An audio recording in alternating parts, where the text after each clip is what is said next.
बिहार विधानसभा चुनाव को लेकर महागठबंधन में कांग्रेस और आरजेडी के बीच रिश्ते अच्छे नहीं चल रहे। ऐसी खबरें आए दिन आती रहती हैं। लेकिन इस चुनावी मैदान में तेजस्वी यादव और राहुल गांधी बड़े जोर शोर के साथ उतरे थे।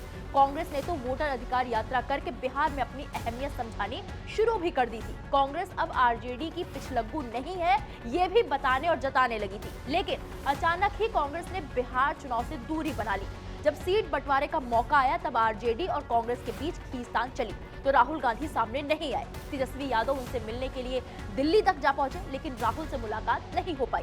पहले सीटों की रस्साकशी, फिर टिकट बंटवारे पर पेच फंस गया और कांग्रेस नेताओं में ही नाराजगी नजर आई। इस दौरान राहुल हो या प्रियंका, दोनों का बिहार के मसले में डायरेक्ट कोई दखल नजर नहीं आया। हैरान करने वाली बात तो ये है कि जिस वोटर अधिकार यात्रा के लिए राहुल गांधी ने 2 हफ्ते का वक्त दिया, पटना में नया बम फोड़ने का ऐलान किया, उस एसआईआर के मुद्दे का कोई नाम नहीं लेने वाला है। कहा प्रियंका गांधी भी बिहार में रैलियां करने वाली थी और पटना से ही दिल्ली लौट आई। जब यही सब करना था तो पटना में कांग्रेस की कार्यकारिणी बैठक कराने की क्या जरूरत थी? ऐसे में सवाल उठता है कि क्या राहुल अपनी ही पार्टी के नेताओं से नाराज है?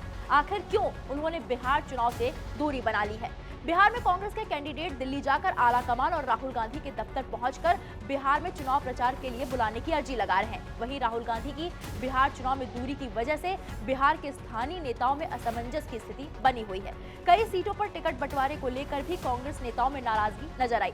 मीडिया रिपोर्ट्स के मुताबिक अब कांग्रेस के भीतर सारे मसले धीरे धीरे सुलझ रहे हैं।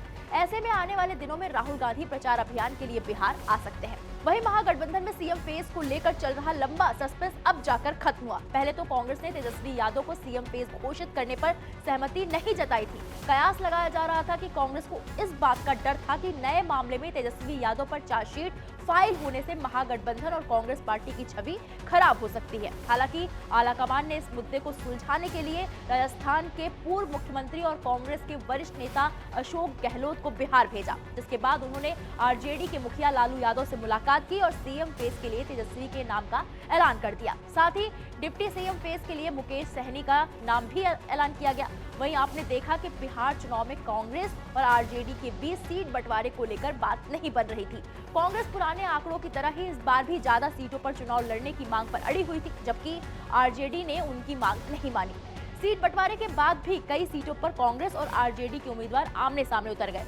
हालांकि बाद में कांग्रेस ने उन सीटों से अपने प्रत्याशियों के नाम वापस ले लिए, जिसके बाद टिकट बांटने को लेकर कांग्रेस कार्यकर्ताओं में नाराजगी नजर आई। वहीं बिहार कांग्रेस प्रभारी कृष्णा अल्लावरू पर उनकी ही पार्टी के नेताओं ने कई गंभीर आरोप लगाए। इन सब विवादों के बीच भी राहुल गांधी और प्रियंका या कांग्रेस के अन्य बड़े नेता बिहार में नजर नहीं आए, या फिर ये कहना गलत नहीं होगा कि उन्होंने बिहार चुनाव से दूरी बनाकर रखी है। आपको क्या लगता है कि राहुल गांधी ने बिहार चुनाव से दूरी क्यों बनाकर रखी है? हमें कमेंट बॉक्स में जाकर जरूर बताएं।